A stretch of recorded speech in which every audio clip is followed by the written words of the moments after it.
Yo quería desarrollar la actividad o los ejercicios, pero con ustedes, así, pasando ahí al pizarrón, entre todos resolviendo, o por lo menos dejándolo planteado. Acá ahora sí, vía, vía virtual, no tengo preparado la forma en cómo hacer ese desarrollo, ¿no?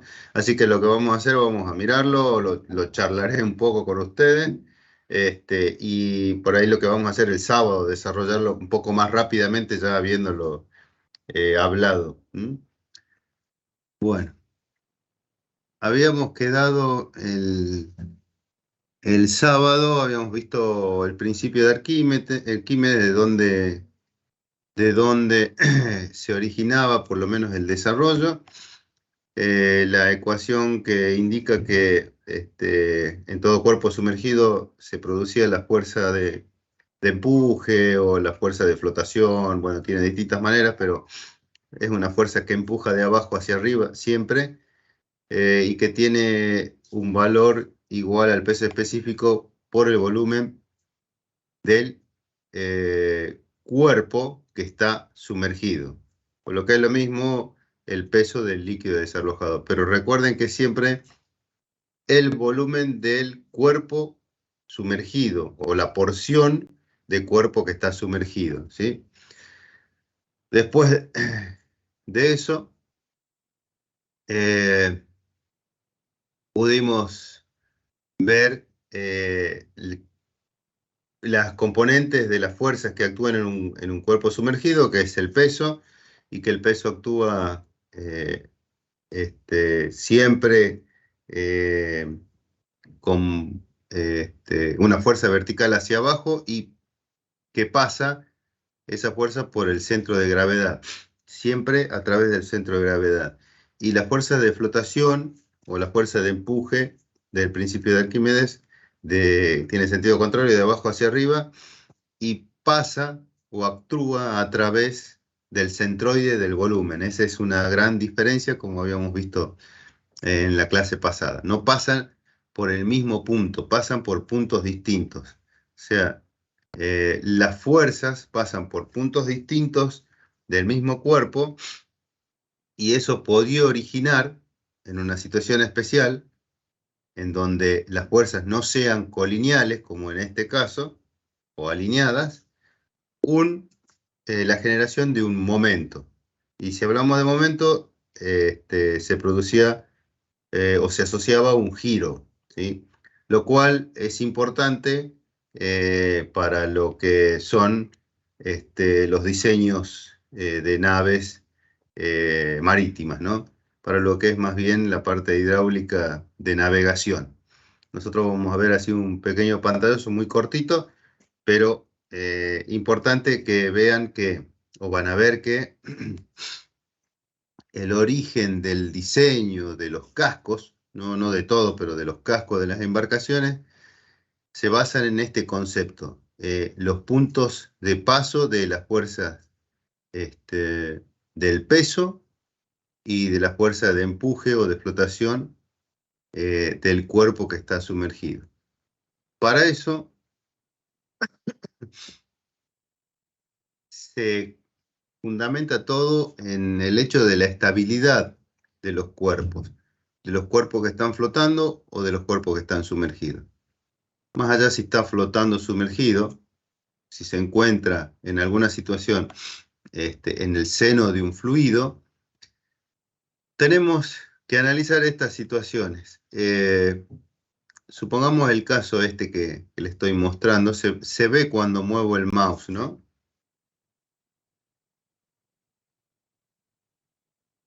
Sí. Sí. Bueno, gracias. Sí. Este caso que vemos acá arriba. Supongamos que sea la forma que se nos presenta del cuerpo que está o sumergido o en el seno de un fluido, ¿sí? Resulta que tanto el centro de gravedad como el centroide del volumen coinciden,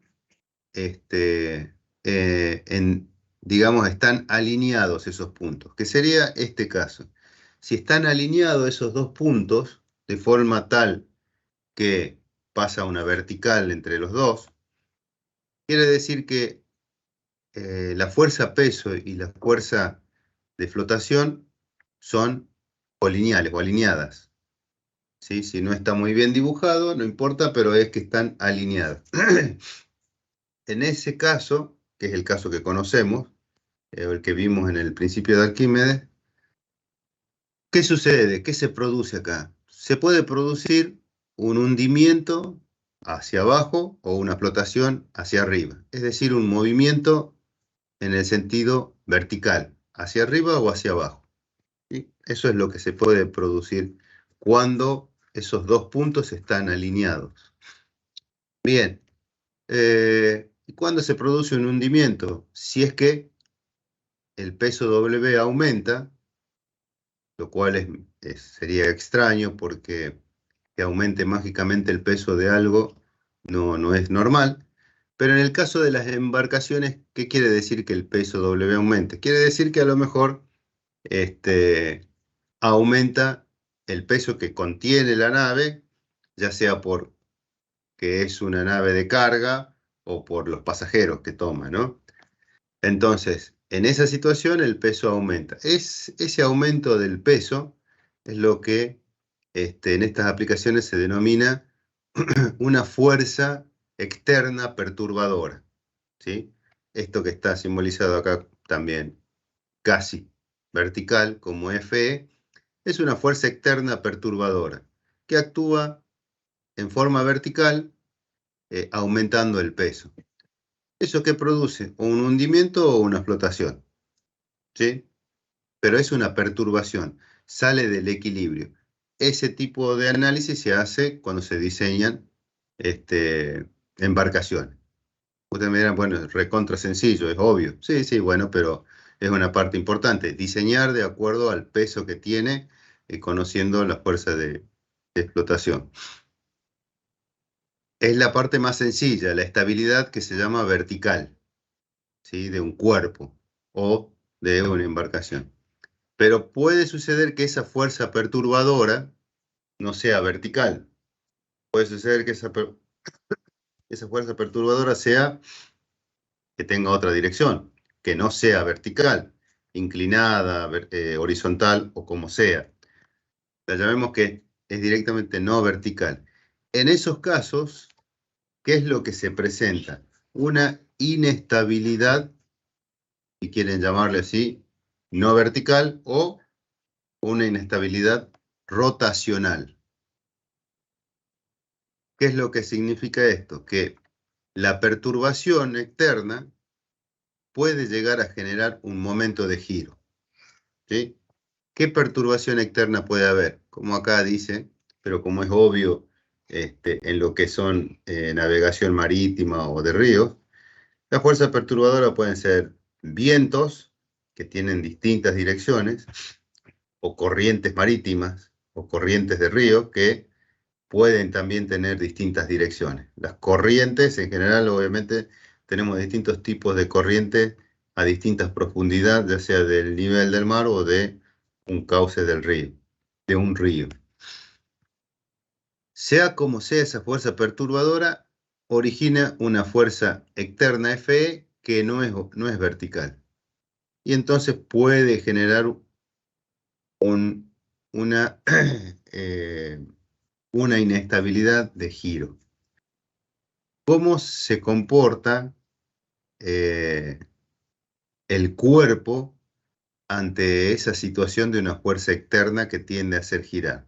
Bueno, se puede comportar de las tres maneras que ven acá en este gráfico acá arriba. Las tres maneras son estas, que se clasifican así.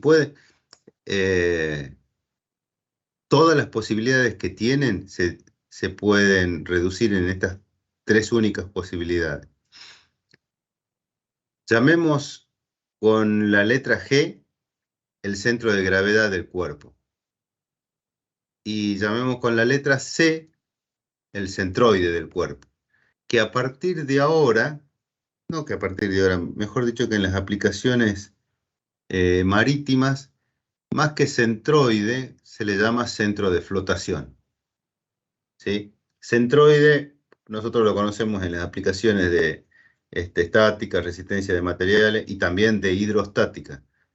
Centro de flotación es el equivalente, pero en los estudios o en las aplicaciones marítimas. Bueno, pero siempre siguen siendo esos dos puntos. Fíjense que la situación no cambió mucho de aquello que vimos en el principio de Arquímedes, ¿sí? Entonces estamos viendo aplicaciones del principio de Arquímedes. Es decir, que todo lo que son aplicaciones marítimas son derivaciones de la hidrostática, ¿sí? Bueno, esas tres situaciones son las siguientes. Que el centro de gravedad esté por arriba del centro de flotación, que el centro de gravedad esté coincidiendo con el centro de flotación y que el centro de gravedad esté por debajo del centro de flotación. En general, esas son las situaciones. ¿De qué depende que esté arriba o abajo estos puntos? Depende de dos cosas. Como ustedes vieron en el principio de Arquímedes, depende de la forma del cuerpo sumergido, del volumen, ¿sí? Porque de acuerdo a ese volumen y esa forma, tenemos una determinada posición del centroide, y depende de si este cuerpo está totalmente sumergido o parcialmente sumergido. ¿Mm? Bien, sea como sea, hacemos la suposición, estas tres suposiciones, ¿sí? Eh, no sería del todo correcto esto lo que vemos, porque para que esta situación, la de la izquierda y la de la derecha, sean así como está planteado acá, deberían tener distintas formas, ¿sí? Los cuerpos. Pero no importa, es genérico esto, así que lo tomamos como que está bien. Bueno, ¿qué sucede? Si en este caso, el de la izquierda, se produce la acción de una fuerza perturbadora, ¿sí? Una fuerza perturbadora no vertical, ¿sí? Sea la que sea, un viento, una corriente marítima, que produce un empuje lateral hacia algún lado. Acá en la figura, sería esta de acá abajo, aparece que ese esfuerzo lateral no está dibujado, sino que está representado con esta flecha que indica una rotación.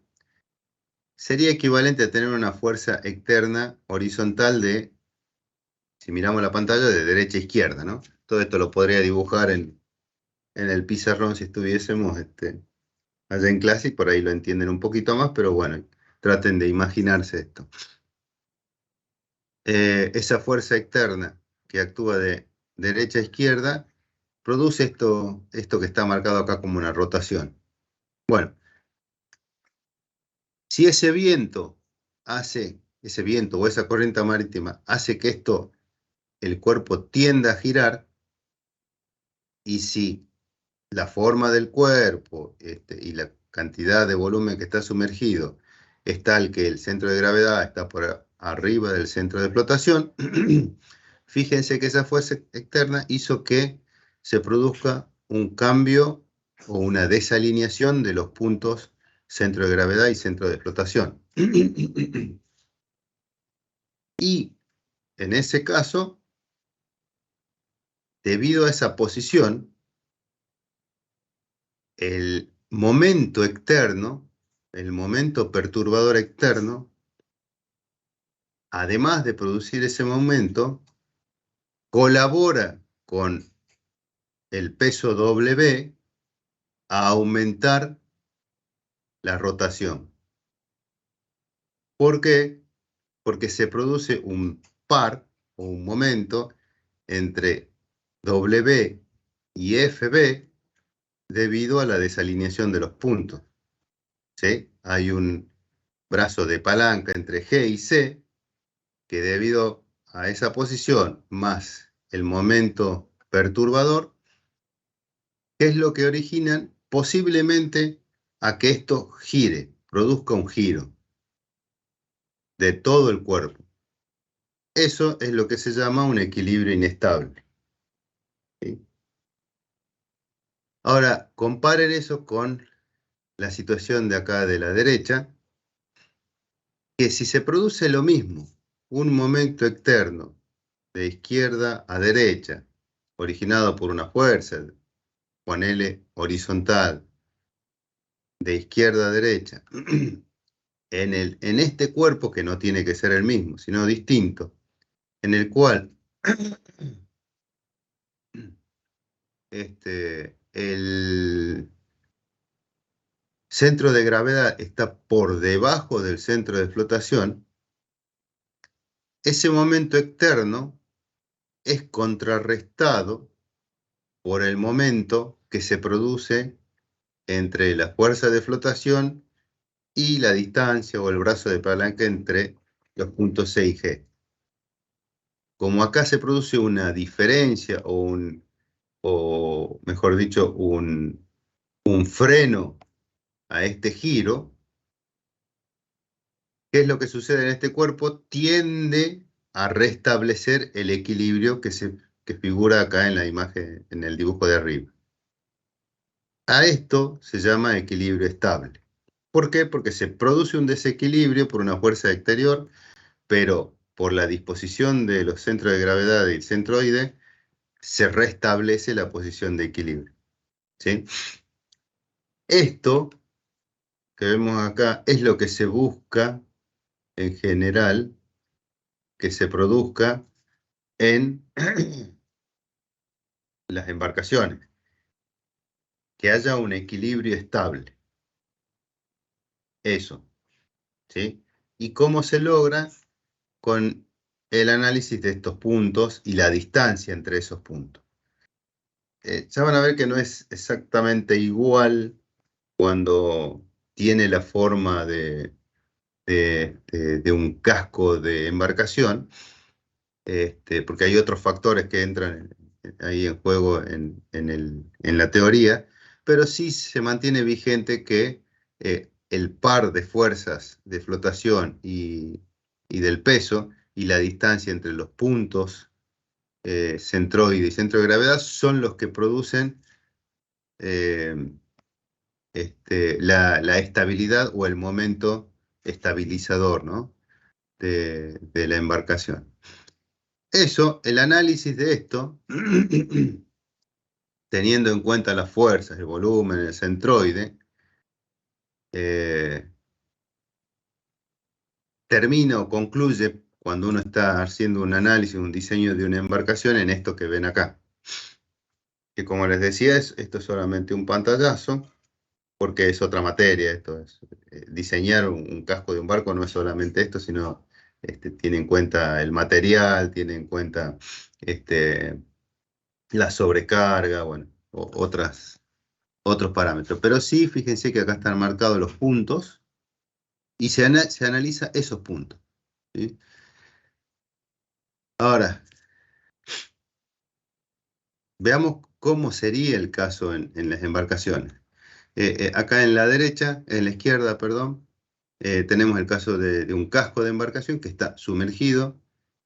Vean, la línea esta horizontal es el plano o la línea de flotación o la línea de nivel de agua, pongámosle. Parte del casco está sumergido, en general es la mayor parte de lo que está sumergido, y parte flota, obviamente, ¿no? Tenemos centro de gravedad, el centro de flotación, que cuando está en posición de equilibrio, sin ninguna fuerza perturbadora, y como la sección transversal del casco es geométrica, repito, como la sección transversal del casco es geométrica, esos dos puntos están alineados, ¿sí? De tal modo que si los unimos, la recta que se obtiene es una vertical. Están alineados verticalmente. Eso sí se puede conseguir y de hecho eso se busca, ¿sí? ¿Para qué? Para mantener el equilibrio vertical. Bueno, ante la acción de una fuerza perturbadora, ¿qué fuerzas perturbadoras, como dijimos ahí en estos tipos de embarcaciones, son del tipo de momento de rotación? Se puede producir, por ejemplo, esto que está acá a la derecha, que es el mismo casco, pero inclinado, ¿sí? Semi-rotado.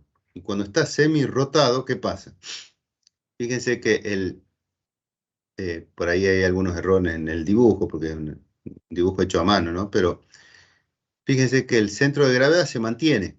Por más que se haya rotado algo el casco, las coordenadas del centro de gravedad no cambian. No cambian. ¿Por qué? Porque el centro de gravedad depende del cuerpo, ¿sí? Depende de la masa del cuerpo. Ahora, el centro de flotación estaba acá en esta posición, y cuando se produce el momento externo, el centro de flotación cambia de posición. Presten atención acá donde dice CF apóstrofe, un solo apóstrofe, porque hay dos CF, CF apóstrofe y CF doble apóstrofe. Veamos por ahora el que tiene un solo apóstrofe, o comillas, como quieran llamarlo. Ese punto cambió de posición, ya no está alineado. Se lo ve medio, no está muy desalineado, pero no está alineado con el centro de gravedad, ¿sí? Bien, ese punto cambió de posición. ¿Por qué? Porque el volumen que está sumergido cambió. Antes era todo este volumen, y ahora cambió a este volumen. Posiblemente se redujo el volumen, ¿sí? Y si todavía se inclina aún más, el centro de flotación puede tomar otra posición, como la que dice acá CF, doble comillo, doble apóstrofe, ¿sí? Si cambió de posición ese punto, cambia de posición también la fuerza de flotación. Acá, como ven, FB comillas y FB doble comillas. Si cambió de posición esas fuerzas, y si trazamos una proyección del peso, van a ver, si se toman el trabajo, van a ver que tienen dos momentos distintos, ¿sí? Y que puede contrarrestar o no al momento de giro. Bueno, cuando se hace el diseño de estas embarcaciones, lo que se tiene que asegurar es que, no tan sencillo como en la diapositiva anterior, que veíamos solamente la distancia entre CG y CF, sino acá hay otras cuestiones, pero la conclusión es que se establece un nuevo punto que se llama metacentro. Esto que está marcado con M comillas y M doble comillas. Ese punto metacentro, ¿qué es? Es la proyección del punto del centro de flotación sobre la línea de simetría o el eje de simetría de la embarcación. Para CF comillas correspondería M comillas, y para CF doble comillas la proyección correspondería al punto M doble comillas, ¿sí? Son dos casos distintos. ¿Puede repetir lo que es M, por favor? ¿Cómo? Si puede repetir lo que sería M. M se define como metacentro, ¿no? No está puesto acá, no, el nombre no está puesto a la altura metacéntrica, pero M es el punto que se llama metacentro. El metacentro en realidad es un punto ficticio que sirve para los cálculos, o que, mejor dicho, colabora a que los cálculos sean más sencillos. De el punto centro de flotación sobre el eje de simetría de la sección transversal de la embarcación o del cuerpo. ¿Sí? Repito. M es la proyección del punto centro de flotación sobre el eje de simetría del cuerpo que esté sumergido. ¿Se entendió? Sí, Bueno, sí. bien. Esa proyección nos da un punto M, en este caso dice M'. Bueno, resulta que si la distancia entre CG y M es positiva, ¿sí? Quiere decir, si es mayor que 0, el equilibrio es estable. Quiere decir que la embarcación o el cuerpo establece por sí solo el equilibrio. Si esa distancia es negativa o es menor que 0, esa embarcación es inestable y puede dar lo que se llama un giro de campana o un vuelco de campana. Es decir, se puede dar vuelta, ¿sí? Ante la acción de un viento, de una corriente. Ahora, ¿qué es positivo y qué es negativo? Se considera positivo todo lo que está por encima del centro de gravedad y es negativo todo lo que da por debajo del centro de gravedad. ¿Mm? Eso es lo que está explicado acá, que dice que la distancia MCG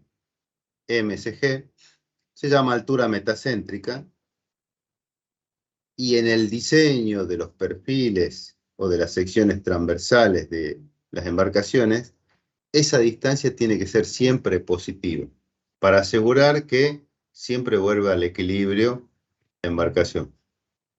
¿Cómo se calcula eso? Primero, ¿cómo se calcula esta distancia? Hay todo un desarrollo matemático en base a dos cosas. A, análisis de superficies y volúmenes que están en la sección transversal, porque fíjense que de qué depende la posición de CF, depende del volumen que está sumergido. Si cambia de posición, cambia el volumen. Bueno, se hace un análisis de los volúmenes, una sumatoria de volúmenes positivos y negativos, y el momento de inercia, los momentos de inercia que tiene la sección horizontal de la embarcación. No la transversal, sino la horizontal. ¿Sí? Es decir, toda la superficie que hay entre la proa y la popa, o sea, la parte de adelante y la parte de atrás de la embarcación. Todo ese largo de superficie, toda esa forma, que en general puede ser rectangular, ¿no? Bueno, teniendo en cuenta eso, se hace un desarrollo ahí matemático que no nos interesa a nosotros, no es mucho de mecánica de los fluidos eso. Nos queda esta ecuación. ¿Qué es lo que dice? Que la distancia metacéntrica o la altura metacéntrica es igual al momento de inercia de la superficie transversal, ¿sí? Perdón, de la superficie horizontal de la embarcación, tiene que ver el volumen sumergido, ¿sí? Y la distancia de diseño entre CF y CG, estas dos distancias, esta distancia, perdón. Nada más, ¿sí? O sea, en realidad no es muy complejo. Obviamente, las embarcaciones grandes no tienen solamente una única sección transversal con una sola forma. Imagínense, no va variando a lo largo de la embarcación, tienen una forma, va cambiando la forma, ¿no? No es exactamente igual en todo el largo, ¿no? Así que esto es un resumen un poco así simplificador, nada más. Bueno, pero vuelvo a insistir, fíjense que todo ese análisis se basa en la posición de dos puntos, y que esos dos puntos son los que nosotros descubrimos de alguna manera cuando analizamos el principio de Arquímedes. Bien, ¿qué más?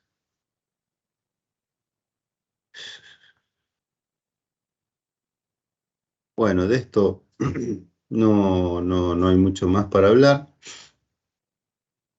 ¿Alguien quiere hacer algún comentario de esta parte? Porque vamos a ver un último tema suelto de la parte de hidrostática.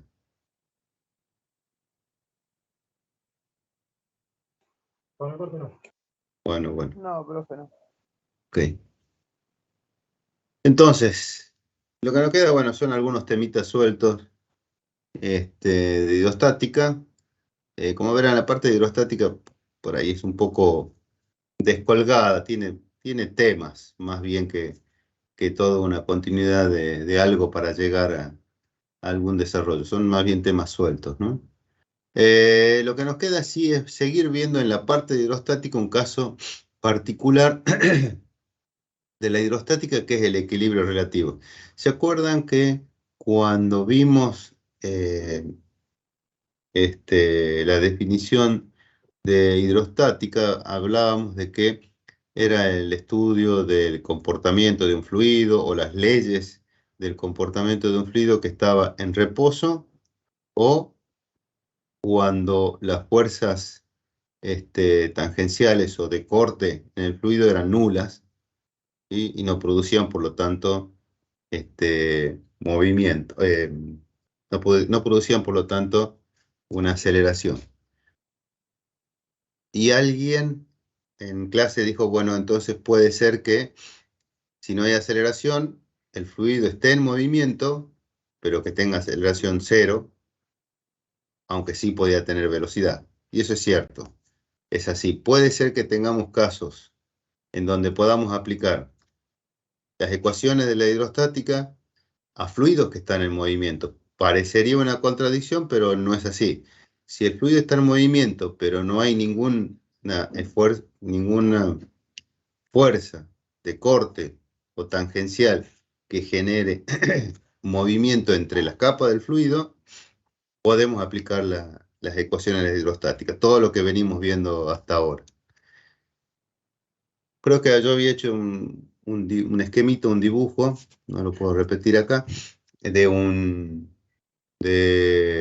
recipiente que estaba con algún fluido y que le poníamos unas ruedas a ese recipiente, y si lo movíamos con una aceleración cero, eso era un fluido o un líquido en donde podíamos aplicar las ecuaciones de la hidrostática tranquilamente, a pesar de que se estaba moviendo, pero se movía con aceleración cero.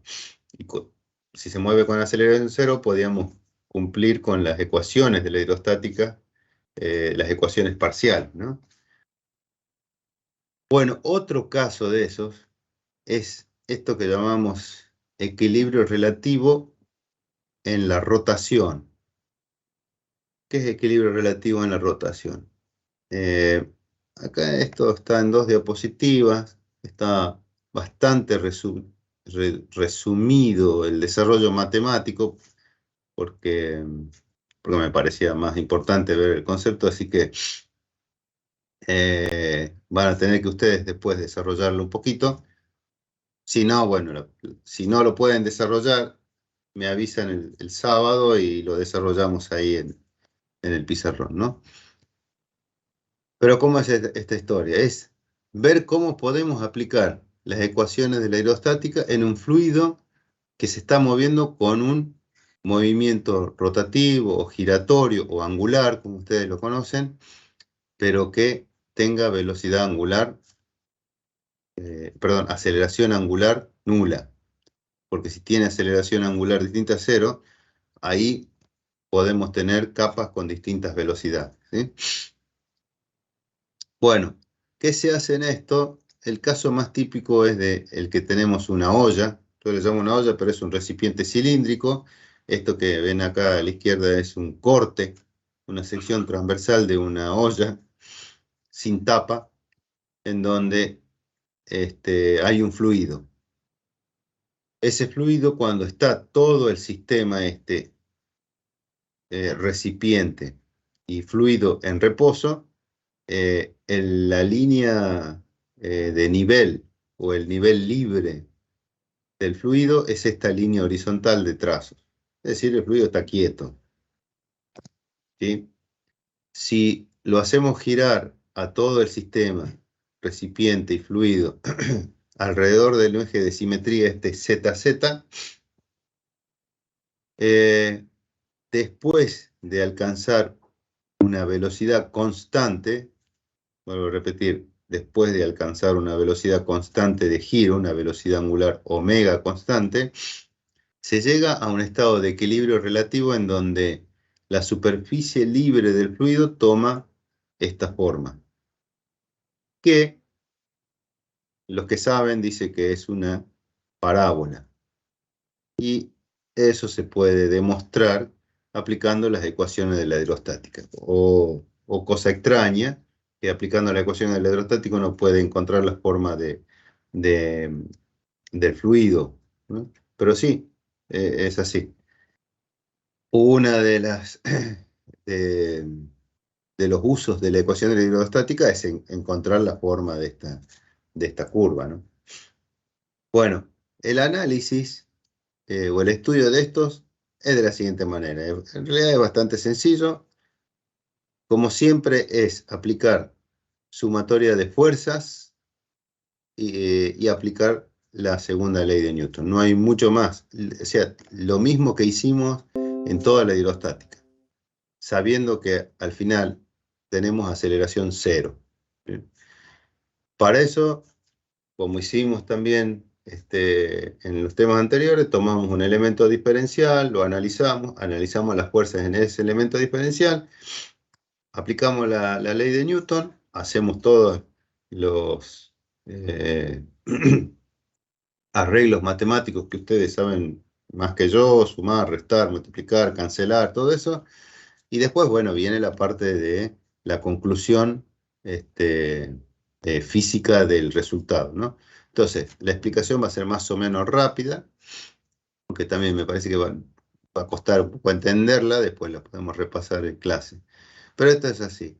Si tomamos un elemento diferencial como el que está acá en el dibujo, ¿qué hay que aplicar ahí? La segunda ley de Newton. Si hay que aplicar la segunda ley de Newton, hay que analizar las fuerzas,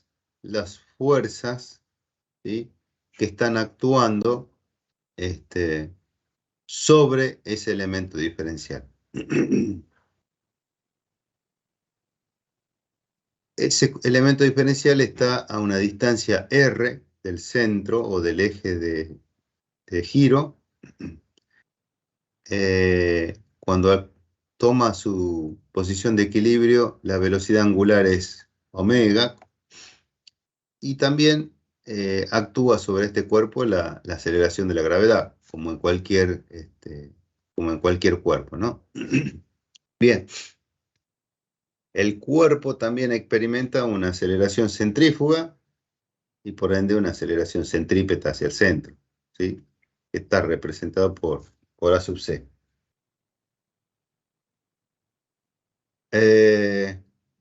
Bien, para analizar las fuerzas sobre ese elemento se recurre al auxilio de el análisis matemático, pero en coordenadas radiales.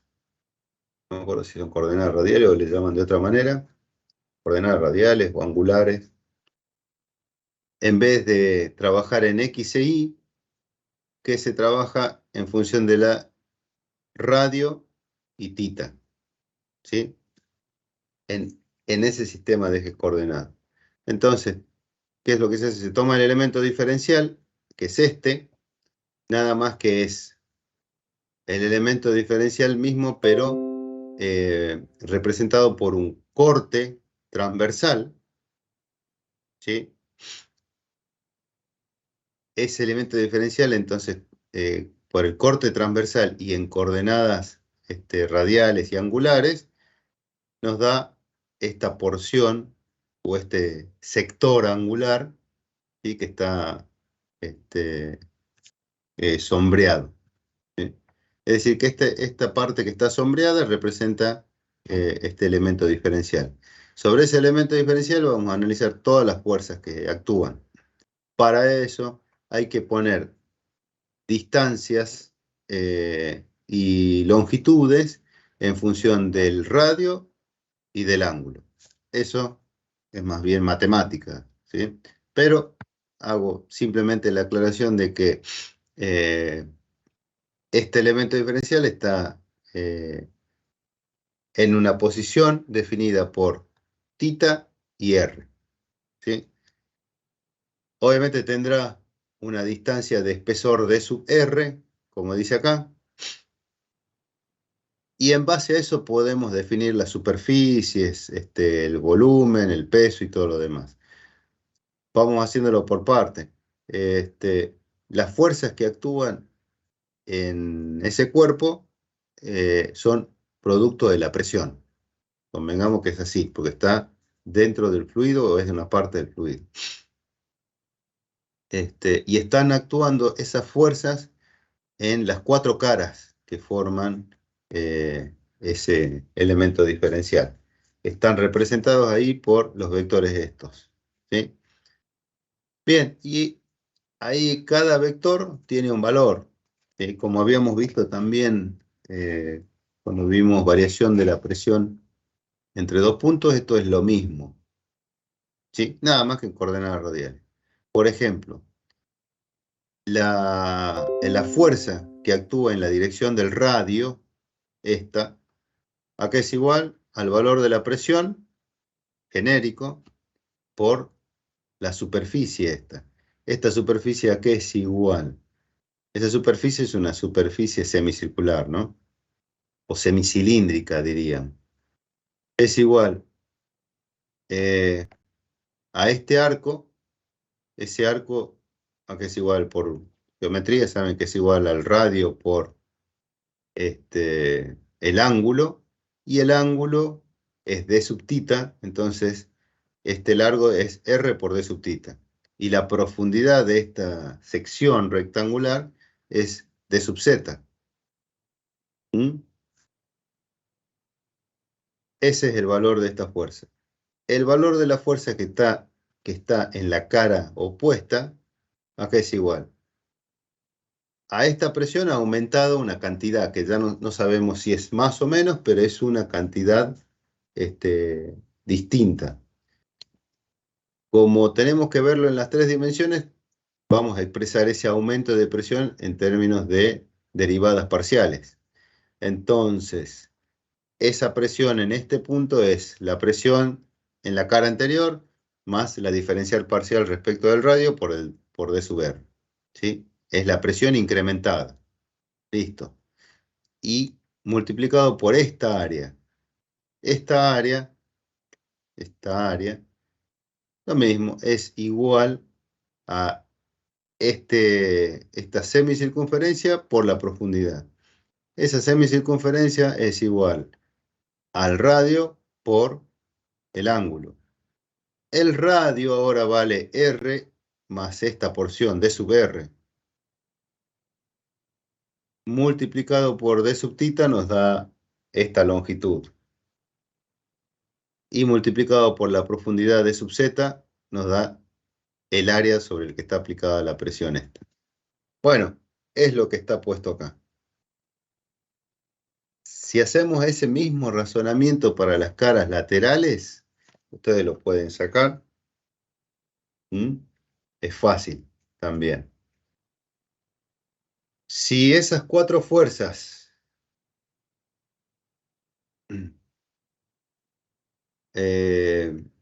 hacemos, perdón, las sumatorias de todas las fuerzas en la dirección del radio. ¿Por qué en la dirección del radio? Porque nosotros tenemos una aceleración centrípeta, ¿sí? Esa aceleración es en sentido radial. Entonces, por eso hacemos sumatoria de fuerza en la dirección radial. Bueno, resulta que la sumatoria de fuerzas es igual a esta fuerza, que tiene este valor, menos esta fuerza, porque está en sentido contrario, que tiene todo este valor, y más dos veces, fíjense acá tenemos estas dos fuerzas laterales, que alguno me puede decir, sí, pero no contribuye nada en la dirección radial. No, sí contribuye, es un poco sutil, lo voy a ampliar un poquito. Si se fijan acá en esto que está encerrado así, que no se ve muy bien, voy a cambiar. Si se fijan en eso, esta fuerza, si bien es perpendicular a esta área, no es perpendicular al radio, sino que tiene una inclinación. Entonces, quiere decir que esa fuerza tiene una componente en la dirección del radio, que acá está media agrandada, para que se vea, porque si no salía muy chico en este triángulo. Esa componente tiene este valor que está expresado acá, P por dr por dz por d sobre 2. Por ahí explicar esta ecuación así en forma hablada es un poco difícil, pero no importa. La presión es la presión que actúa en este punto. El área, ¿dónde estamos? Bien. El área de esta cara, ¿sí? ¿A qué es igual? A este ancho, que es d sub r, la profundidad es d sub z, y me queda acá un d sub θ dividido en 2. ¿Y a qué se puede deber eso? Si ustedes analizan este triángulo, este pequeño triángulo, el ángulo d sub θ entre entre esta hipotenusa y este cateto es igual a este ángulo de θ, ¿sí? Por ángulos correspondientes. Esta componente yo debería multiplicarla por el seno de d sub θ sobre 2. Pero cuando los ángulos son tan chicos, como dice acá, el seno es igual prácticamente al ángulo. Entonces, seno de d sub θ sobre 2, tomamos directamente d sub θ sobre 2. Por eso acá figura solamente d sub θ sobre 2. Bueno, la cuestión es que esa fuerza de este lado, le pongamos el lado inferior, es igual a esta fuerza de este lado superior, ¿sí? Por la simetría que tiene el elemento. Entonces, tenemos 4 fuerzas en la dirección del radio. 1, 2, 3 y 4. Si todo eso lo sumamos, que es lo que está acá, y lo igualamos, como dice la ley de Newton, a la masa por la aceleración radial, ¿sí?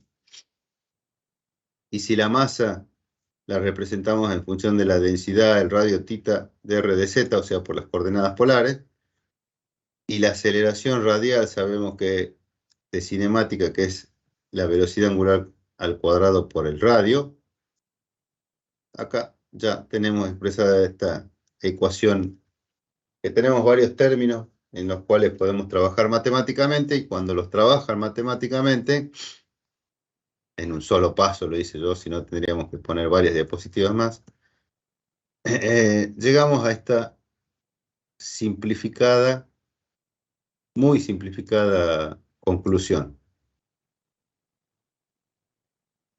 ¿Sí? ¿Qué es lo que dice esa conclusión? Esa conclusión dice que la variación de la presión en la dirección del radio es igual a esto. No voy a repetir densidad, radio, velocidad al cuadrado, velocidad angular al cuadrado, d sub r, porque para ahí no tiene sentido.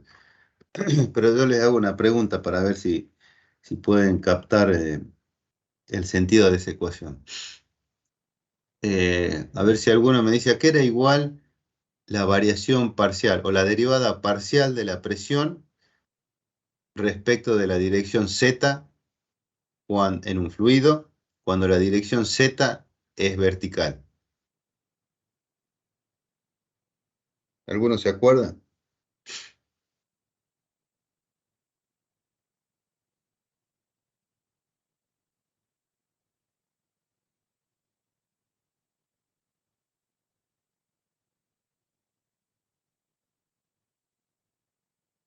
No, profe.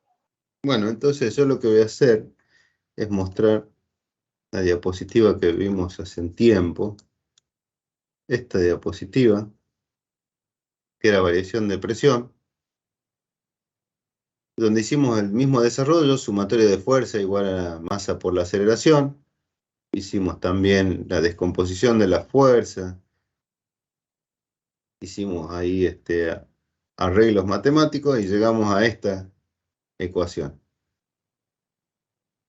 Y lo que yo les estaba preguntando es a qué era igual la derivada parcial o la variación de la presión en la dirección de z.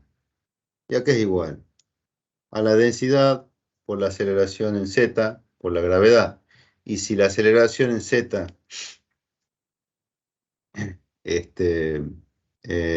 era 0, pues 0, es igual a la densidad por la gravedad.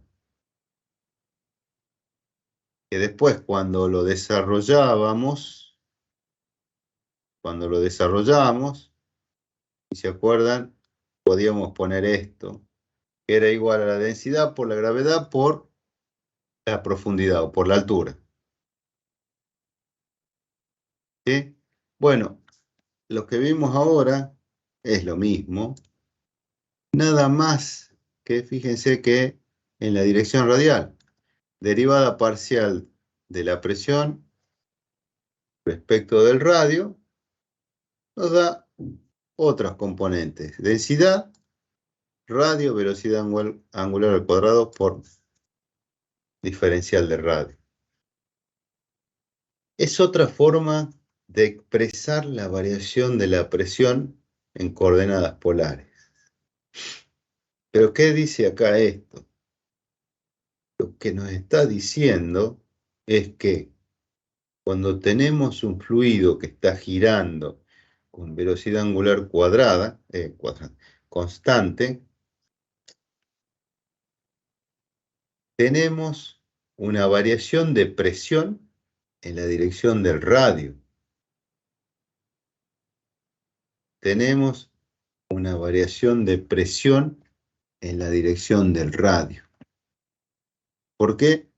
Hicimos el análisis acá del dibujito esto en la dirección radial. Y en la dirección de z no lo hicimos, porque ya sabíamos que en z la variación es esta. La derivada parcial de la presión en la dirección en z era menos densidad a sub z, g de z. Eso ya lo habíamos visto en otra clase. Entonces resulta que en este tipo de aplicaciones, cuando tenemos un fluido que está girando con velocidad angular constante, es decir, en un equilibrio estable, la presión total, o la variación total de la presión, es igual a la suma de la variación en la dirección en z más la suma de la variación en la dirección del radio.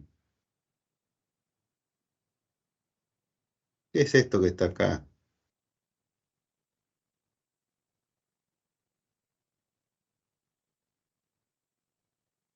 Y acá viene el significado más importante de esta conclusión.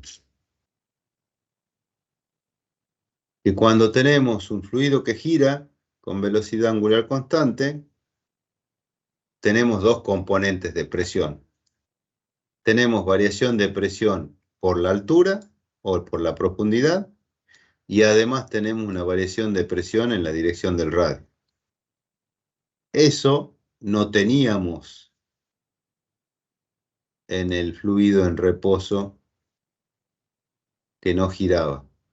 En este fluido en reposo, fíjense que nosotros, si bien tenemos toda esta descripción general, pero no teníamos aceleración no teníamos aceleración en X, no, en Y tampoco, o sea que lo podía borrar, en Z tampoco.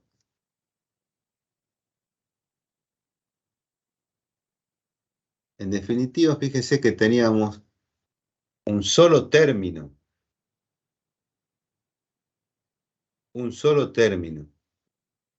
y en cambio acá tenemos dos términos, una variación en la dirección de Z y una variación en la dirección del radio. ¿Notan esa diferencia?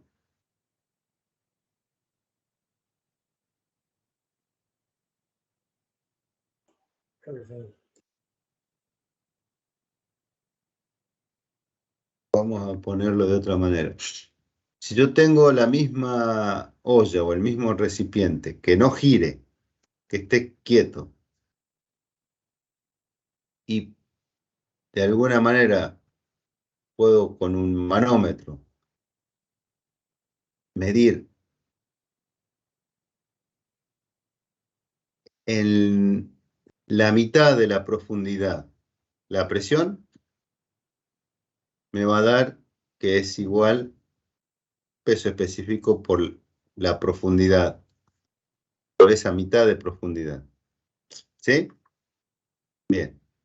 Ahora, si yo hago girar ese recipiente con velocidad angular constante y pongo el mismo manómetro en el mismo punto, voy a tener una presión distinta a que cuando el fluido estaba quieto. ¿Se entiende ahora eso? Sí, sí. Bueno, esa es la diferencia. ¿Y qué valor tiene esa nueva presión? Este valor. ¿Sí? Es probable que esa presión sea menor que la presión que cuando el fluido está quieto. ¿Sí? Esa es la primera conclusión. Tenemos dos componentes de presión. Segunda conclusión. Las componentes de presión son totalmente independientes una de otra. Son independientes una de otra. ¿Sí? Se ve acá. Son términos independientes. La componente de presión del radio no tiene nada que ver con la componente de presión de la profundidad. ¿Sí? ¿Qué quiere decir eso? Si yo aumento la velocidad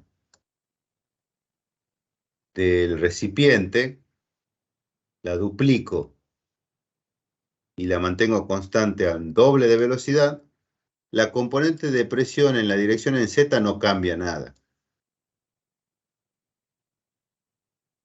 ¿Por qué? Porque acá me lo está diciendo matemáticamente.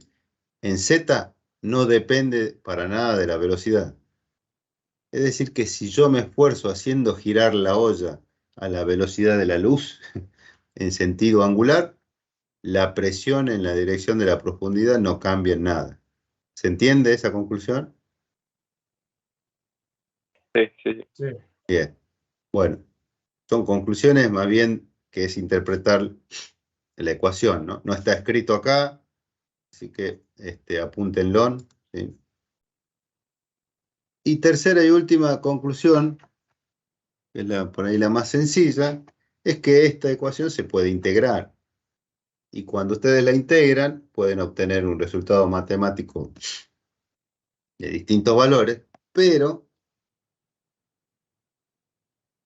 al integrar, ¿sí?, entre dos puntos conocidos, o perdón, entre dos condiciones de bordes que tengan datos conocidos, pueden llegar a la ecuación que les da la forma de la superficie libre, o la forma final del fluido, que es una parábola. Y con eso se demuestra que la forma que tiene el fluido cuando está girando es exactamente muy aproximado a una parábola. ¿Qué es eso? Acá, para demostrar eso, acá está hecho en dos pasos, son varios pasos de integración. Esto, de nuevo, análisis matemático, es tomar esta ecuación, integrar ambas partes entre dos puntos, P2, P1, R2, R1 y Z2, Z1. Pero si uno trabaja con picardía y toma dos puntos conocidos como, por ejemplo, lo voy a marcar acá, no está marcado, pero como por ejemplo, supongamos que tomo este punto, ¿sí?, acá en el centro, el punto sobre la curva, ¿no? A este punto, qué sé yo, le llamo 1, Z1. Ese punto tiene como coordenadas una altura y un radio 0. Y tomo otro punto sobre la curva Z2 que tenga otra altura y otro radio. Entonces, primero, sé que el primer punto Z1 tiene radio 0. Ya es un valor finito, claro y conocido. Y otra cosa importante es que si tomo dos puntos sobre la superficie, la presión en los dos puntos es igual, y es la atmosférica, porque por más que hayamos encontrado una ecuación, acá sobre la superficie está actuando la presión atmosférica. ¿Mm?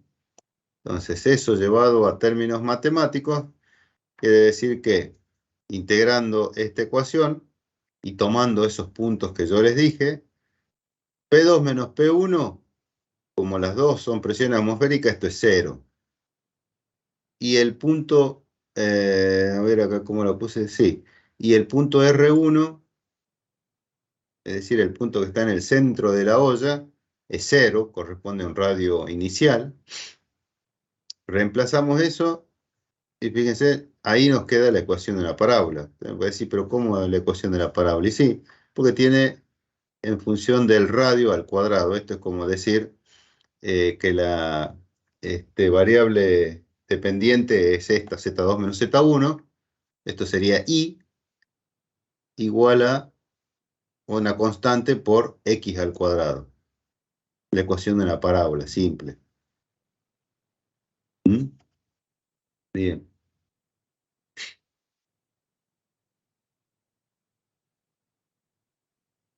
Bueno, eh, bien, e insisto, las tres conclusiones, lo comento porque esto también hay algunas preguntas de parcial en este tema. Las tres conclusiones de esto es que la variación de presión es distinta en un recipiente que tiene fluido inmóvil al que tiene un fluido que gira con velocidad angular constante, ¿sí? Y en general es menor la presión. Segunda conclusión es que las componentes de presión son totalmente independientes. Si aumento la velocidad de giro, no afecta para nada la presión relacionada con la profundidad. Y la tercera conclusión es que esto nos permite descubrir la forma que tiene la superficie del líquido cuando está ya en equilibrio relativo de velocidad angular constante, ¿no? Bien. Bueno, con esto terminamos, sí, terminamos todo lo que es hidrostática. Este año hasta acá, vamos a ver, de hidrostática. Lo que vamos a hacer ahora es, vemos si no tienen preguntas, vemos los ejercicios, los vamos a leer, voy a explicar un poco así, de forma eh, oral. El sábado lo van a resolver ustedes, así lo van a plantear ustedes, lo vamos a plantear entre todos. Y el sábado seguramente va a haber otra actividad que es manometría, que la voy a preparar, que esa es nueva, que tiene que ver todo con hidrostática, ¿no? Así que bueno, hagamos lo siguiente. Voy a cortar 10 minutitos, volvemos, vemos los ejercicios. Entre tanto, fíjense si tienen alguna duda de esto, y vemos un poco los ejercicios, ¿ok? Buenísimo. Ok. Ok, profe. Ok. En 10 minutos vuelvo a estar por acá.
Bueno, hola. Ok.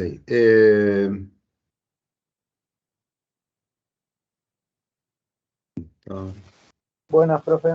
buenas. Bueno, para seguir y para terminar, antes de pasar a esos ejercicios que están en miel, ¿tienen alguna pregunta de esto?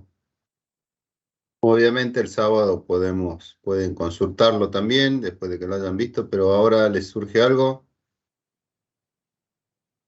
No, profe. No, Bueno, no, profe. ok, está. Bueno, miel. Acá está miel. A ver. Me siguen viendo la pantalla ustedes, ¿no? Sí. Bueno, Sí. acá como verán en hidrostática, en miel, dice actividad 1, 2 y 3. Con lo que hemos visto hasta ahora, eso lo pueden resolver. Son ejercicios, ¿sí? Yo voy a agregar, si no es para la clase que viene, será para la otra, el lunes. Si no es para el sábado, será para el lunes. Una actividad más acá, ¿sí? Nueva. Que tiene que ver con manometría. Pero también se utilizan las mismas ecuaciones, las pocas mismas ecuaciones que vimos en estas clases. Ahora, viendo la actividad 1, tengo abierta acá, sí, es esta. A ver, ¿qué es la actividad 1? Acá tiene una pequeña introducción de la ecuación general de la hidrostática, aplicada para el caso de un fluido en reposo, que como ustedes vieron, en ese caso A sub X, A sub Y y A sub Z es 0, entonces resulta la conocida ecuación en donde la presión es el peso específico por la profundidad. Tengan cuidado cuando estén viendo esto, porque va a ir una pregunta posiblemente en el parcial, en donde acá, si ustedes ven que la ecuación general de la hidrostática, nosotros cuando la dedujimos, tiene un signo menos, ¿sí? Pero después, cuando nosotros resolvemos la ecuación, y en general en la bibliografía, desaparece ese signo menos. ¿Por qué? Se los dejo para que lo analicen, pero les doy una pequeña ayuda. Tiene que ver el cambio de signo, porque en realidad es un cambio de signo, pasamos de un signo menos a un signo más, ¿sí? Cuando no está escrito es más, tiene que ver con el nivel de referencia que se toma para definir la profundidad o la altura. El nivel de referencia, ¿sí? Tengan cuidado con eso, analícenlo, ¿sí? Porque no es que esta ecuación esté mal cuando no tiene el signo menos. Está bien, siempre y cuando esta profundidad se mida desde un punto o un nivel o un eje que esté por debajo de los puntos donde ustedes quieren medir la presión. ¿Sí? Bien, ese detalle. Este en realidad no es un ejercicio, sino que era un pequeño desarrollo en donde se ve eso. Después está el ejercicio 1, que es para mí es muy sencillo. Está semi resuelto, que consiste en considerar ya sea, esto sería una zona de mar en donde la línea celeste es la superficie libre del mar, y la negra sería el fondo de mar, y en la profundidad de esa zona tenemos tres, llamémosle así, franjas, ¿sí? Que están separadas ahí por las líneas de trazo, en donde la densidad relativa de cada una de esas franjas de profundidad tienen distinto valor, que en realidad es así, porque a distintas profundidades el agua salada de mar tiene distintas densidades. Tiende a ser mayor hacia el fondo, es decir, como que es más pesada el agua eh, en el fondo. ¿Ok? Bueno, considerando eso y teniendo los datos de las profundidades, se pide calcular las presiones en los distintos puntos 1, 2 y en el fondo, o sea, la profundidad total. Ahí lo único que hay es, de nuevo, aplicar esta ecuación. Peso específico por profundidad, seguramente ustedes ya lo conocen, ¿no? Nada más que a distintas profundidades hay que ir sumando las presiones que están por encima, ¿no? Acuérdense también de utilizar las unidades del sistema internacional. ¿Mm? Y eso es en un fluido líquido y después está en un fluido gaseoso. Un ejemplo en fluido gaseoso, que sería aire, en donde la línea negra representa la superficie terrestre y la línea celeste representa una altura de la atmósfera determinada, en donde queremos conocer la presión, a una altura de, dice, 10 kilómetros, 10.000 metros. ¿Sí? También se utiliza la misma ecuación, como ustedes saben, algo de esto ya lo vimos en clase, este ejemplo. Nada más que acá en este caso la densidad no es constante. La densidad varía, y es lo que yo les comentaba, varía con la altura. En realidad varía con la temperatura, pero popularmente se dice que varía con la altura. ¿Y por qué varía con la altura? Porque en principio hay una variación de la densidad que responde a la ecuación general de los gases perfectos, que dice que hay distintas formas de expresarlo, pero para este caso les propongo que la utilicen a esta, que es presión igual a densidad por la constante universal de los gases R y por T. ¿Sí? Acá la constante universal de los gases se las doy directamente en estas unidades, que es el sistema internacional, para que no haya errores. Pero a su vez, físicamente, a distintas alturas, la temperatura también varía. No es lo mismo la temperatura a nivel de la Tierra que en las distintas capas de la atmósfera. ¿Sí? ¿Y cómo varía la temperatura? Varía según esta ley. Temperatura es igual a la temperatura, una temperatura inicial menos, es decir, que va descendiendo la temperatura, se va poniendo más frío a medida que ascendemos, menos una constante por la altura. ¿Mm? Esa constante también les doy el dato acá,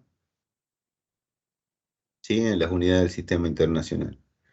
Es decir que en esta ecuación diferencial ustedes tienen que combinar la ecuación de variación de la densidad y la ecuación de variación de la temperatura y integrar. Seguramente la integración va a ser un poquito más compleja, pero nada complicado.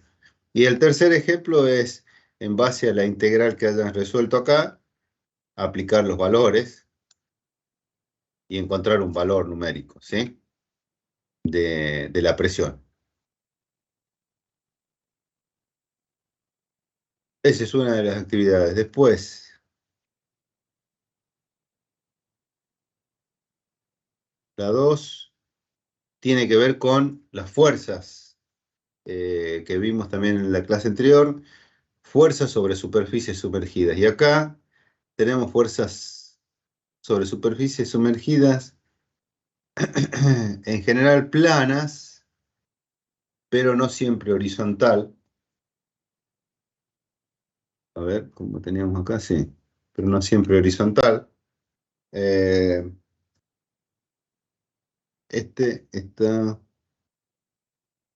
este primer ejercicio está planteado. ¿Qué es esto?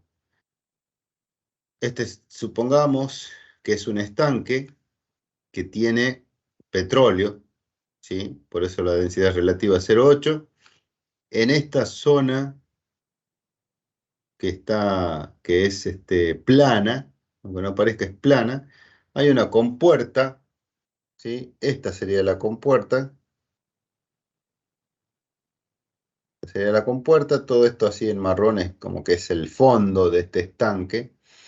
Esta compuerta da hacia una canalización, o sea que si la abren, el petróleo fluye hacia un canal. Esta compuerta, en los puntos A y B que están con rojo, esas estrellitas media deformadas, vienen a ser unas bisagras, ¿sí? De modo que si uno empuja la puerta por el borde C, es decir, de alguna manera la empuja por ahí, como si hubiese un picaporte en el punto C, puede hacerla girar. Es decir, que esta línea que está acá, esta es esta compuerta rebatida. ¿Sí?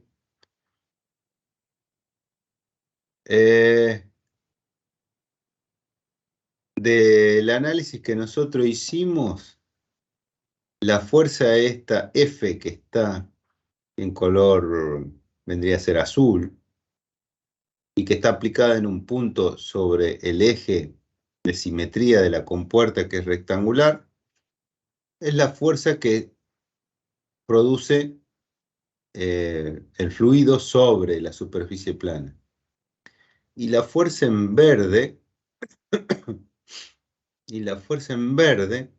es una fuerza externa que tiene que ver con el punto 3 de acá del ejercicio, que viene a ser una fuerza externa que empuja la puerta para abrirla en contra del fluido, ¿sí? En contra del fluido, y hacer que el fluido vaya hacia abajo, ¿sí? La fuerza F nosotros la podemos calcular con las ecuaciones que vimos, y la fuerza P, que es una fuerza de alguien que va a empujar, es una fuerza que en general se puede calcular aplicando una ecuación que ustedes conocen de momento estático, respecto de un eje, que el eje de giro va a ser el eje de las bisagras de la puerta. ¿Qué es lo que se pide calcular? La fuerza de empuje del líquido. La fuerza de empuje del líquido, el valor, como ustedes saben, es la ecuación que hemos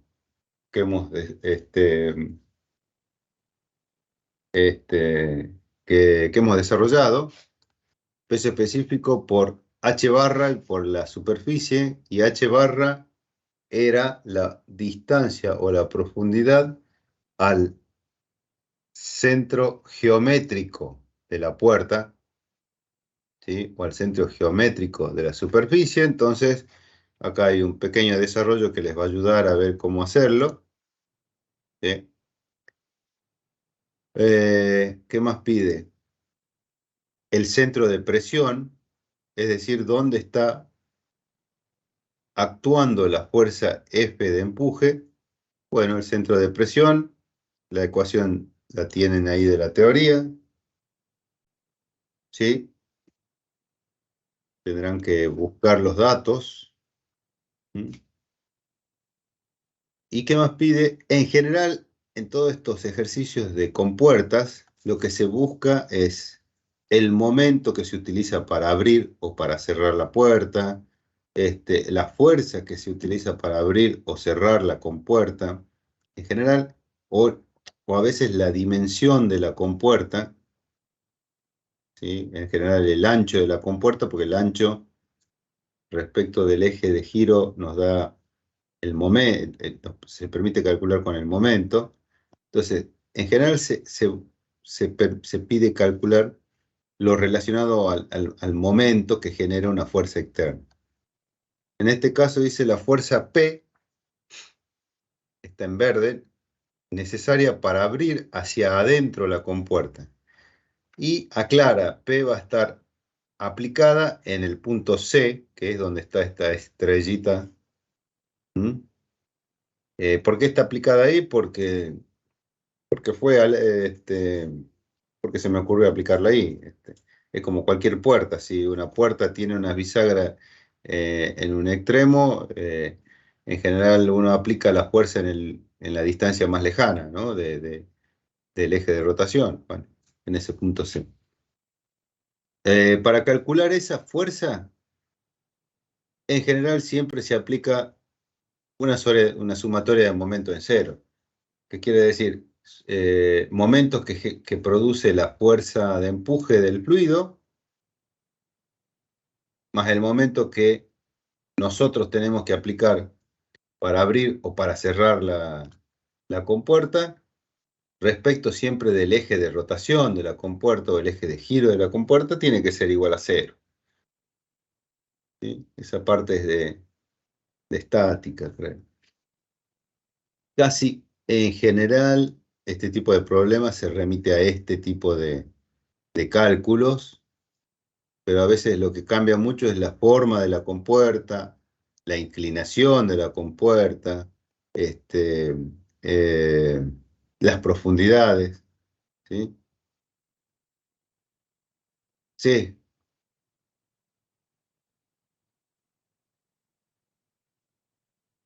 el punto, a ver, perdón. No, el punto C no es ni el centroide ni la distancia, no. El punto C es el punto que yo te estoy diciendo, mira, aplica la fuerza acá. Es totalmente arbitrario.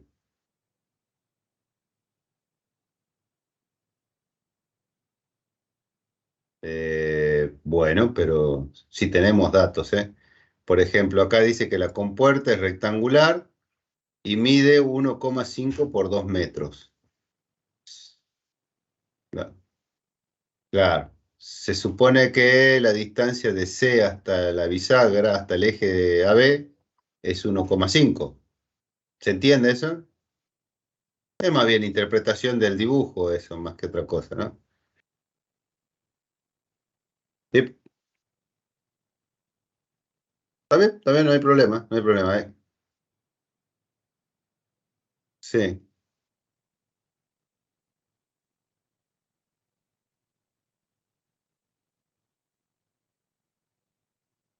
Este, centro de presión.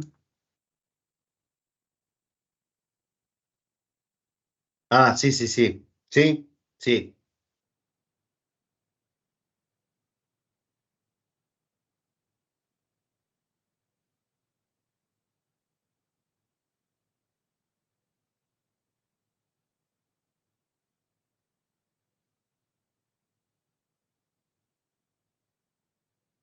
Sí, sí, sí. Sí, tal cual. Sí, sí, sí. Sí, así es.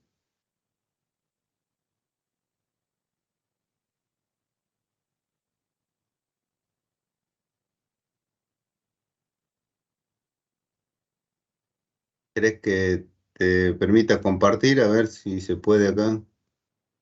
Para un poquito. ¿Cómo era esto? Para, dame un segundo que esto en opciones. Sí.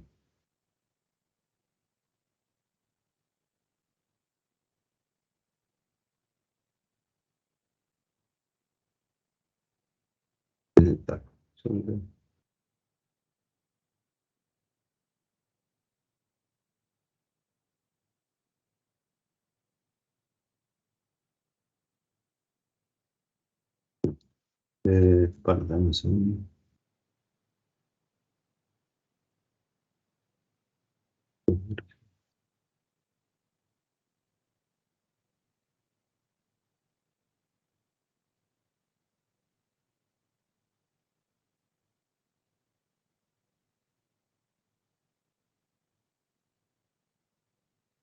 Sí.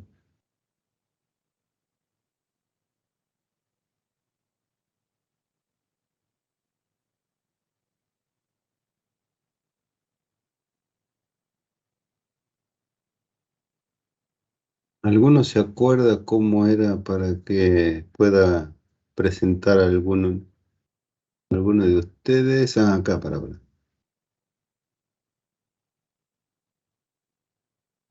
¿Quién es Pereira? A ver, fíjate ahí. A ver ahora.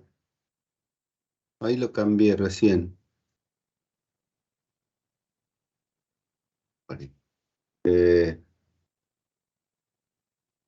ahí puse.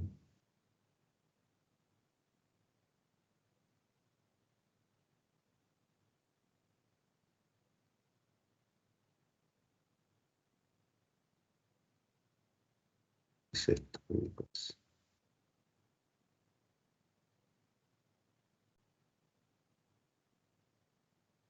Un segundito.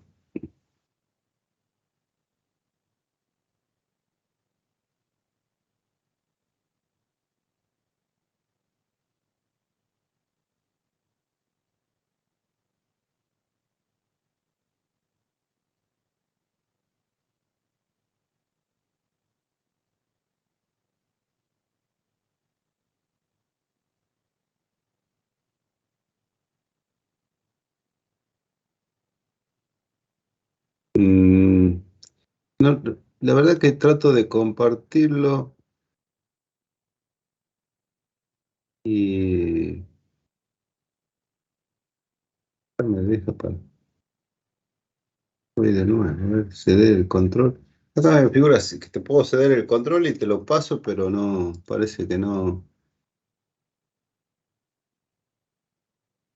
¿No? Bueno, ahí me mataste, porque no, la verdad que no sé cómo hacerlo. A ver, pero tratemos de ver de explicarme un poco qué es lo que querías consultar.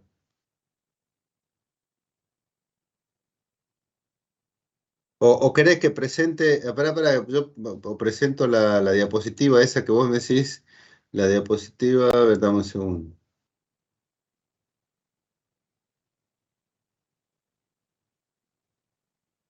Ah, vos armaste algo. Ok. Bueno, mándalo a ver, a ver si lo puedo. Ah, bueno, dale.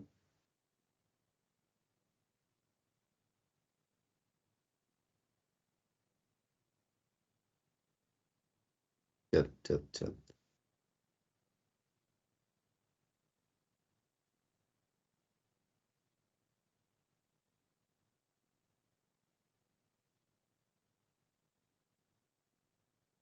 ¿No?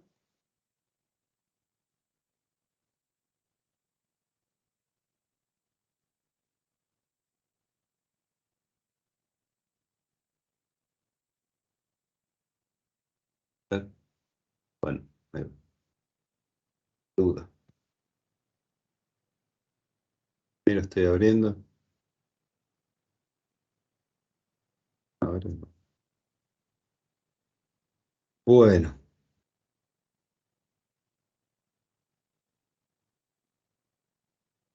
XCP, sí. ¿Lo está viendo vos? ¿Se está viendo? ¿Sí? Ah, ok, ok. Bien.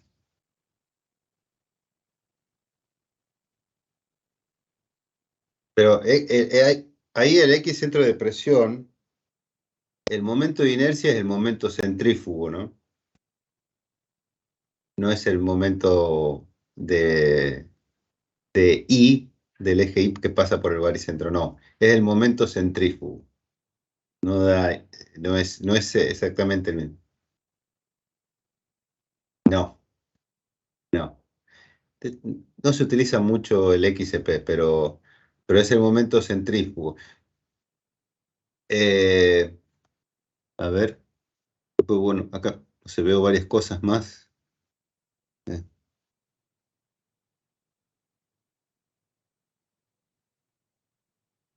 La de la derecha.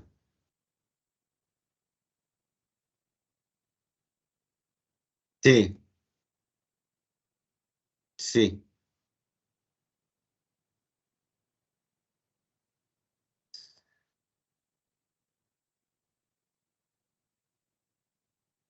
sí, sí, sí, sí, sí.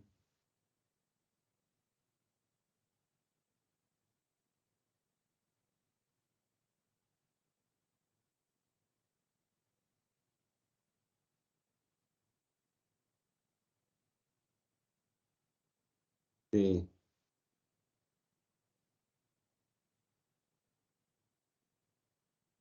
No, sí, cuando es rectángulo sí te va a dar sobre la línea de simetría, ¿eh? Sí, sí, sí, sí, sí. Sí, sí, tiene que dar.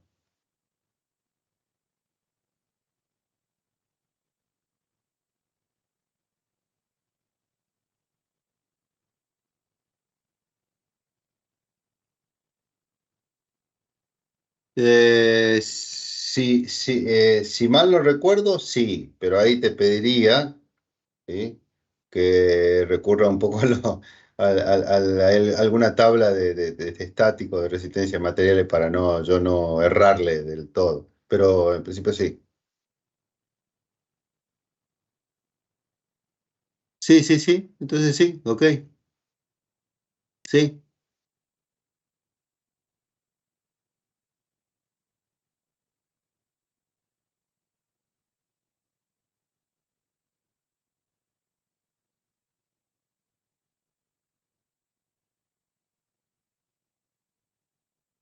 Siempre estamos hablando en este mismo. Sí, sí.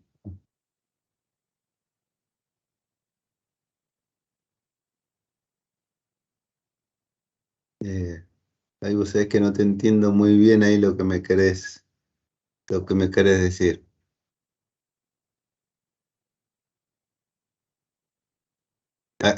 ¿Cuál eje de referencia vos decís?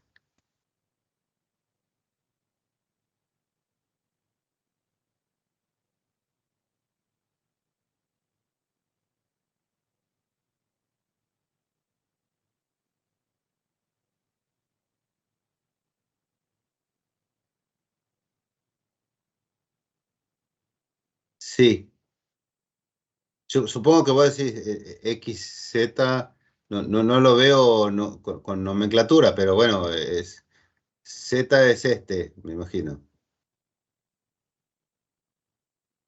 Yo estoy medio ciego. Sí. Ah, sí, sí, sí, sí. Ok. Bien.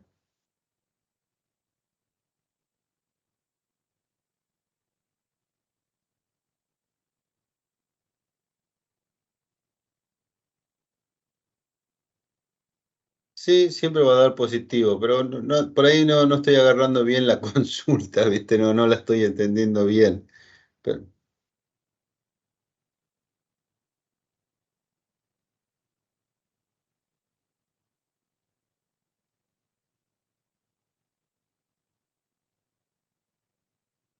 el eje de referencia para te iba a decir, para calcular el momento de inercia y demás, es el que pasa por el centro de gravedad de la superficie. El que pasa por el centro de gravedad de la superficie. O el centro geométrico sería en este caso, ¿no?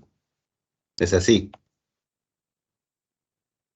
Si de todas maneras, si después no te sigue quedando la duda, el sábado ahí por ahí lo podemos, viste, más en vivo, charlarlo mejor ahí para que nos entendamos, ¿eh? No hay ningún problema. Dale, para que cierro esto.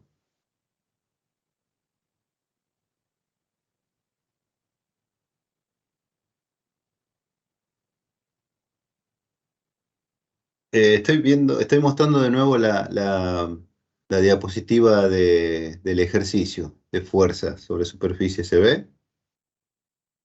Bueno, ok, ahí en la segunda hoja tienen más o menos un poco una idea como cómo encararlo al ejercicio.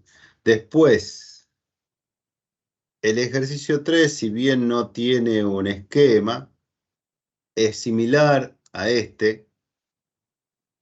Te voy a dar esa ayuda. Es similar a el esquema, similar.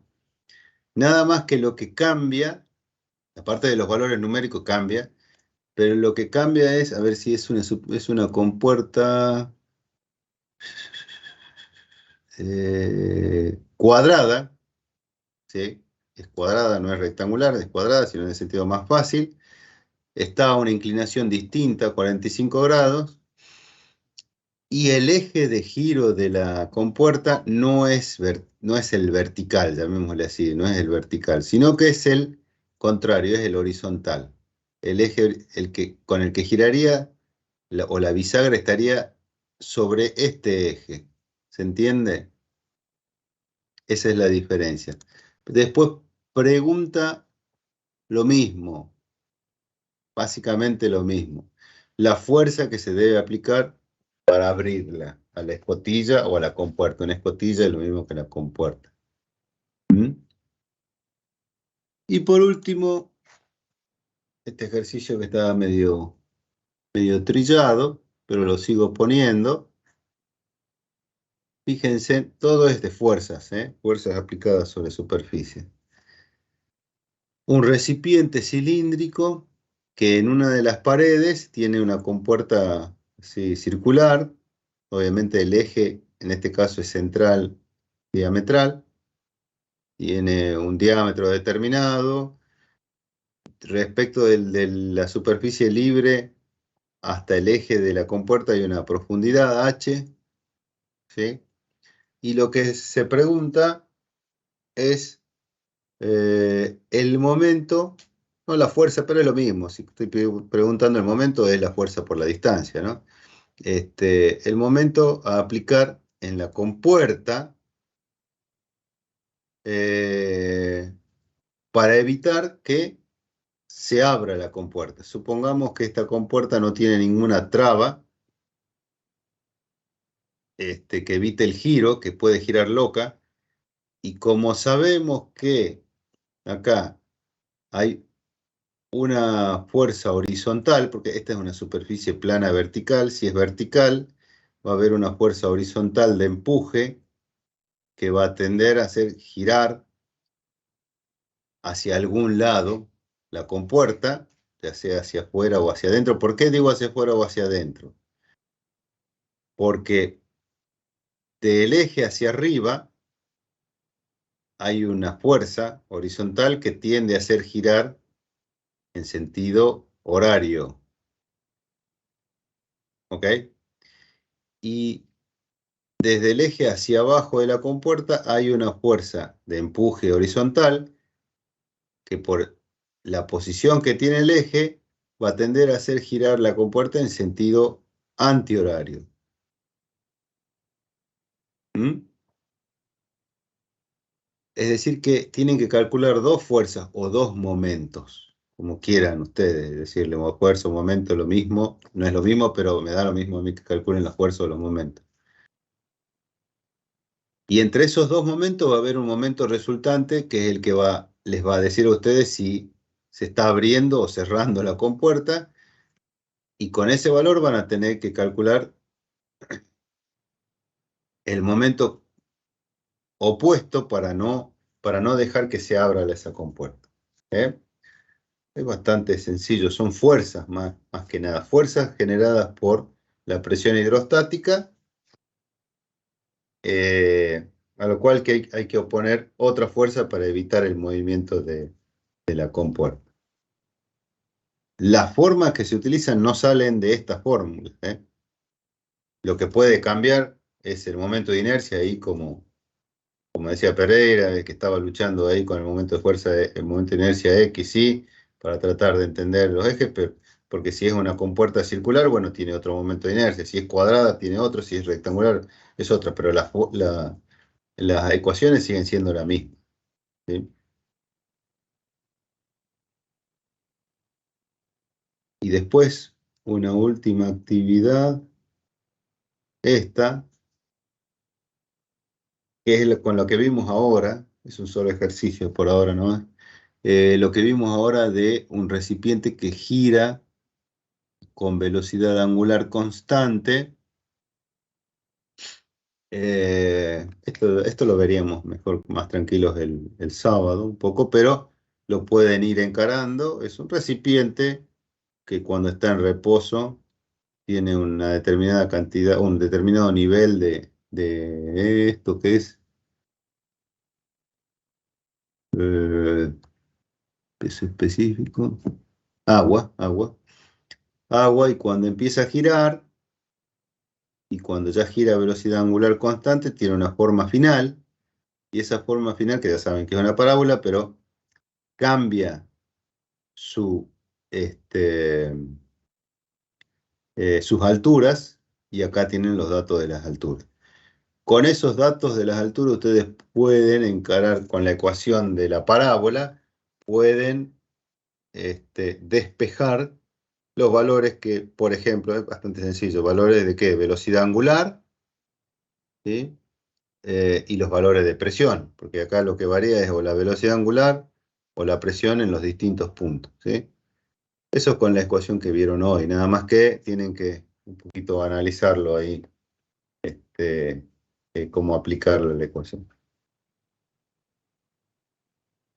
Y nada más, lo único que se va a agregar, como les decía, es unos cuantos ejercicios de presión hidrostática aplicado a manómetro.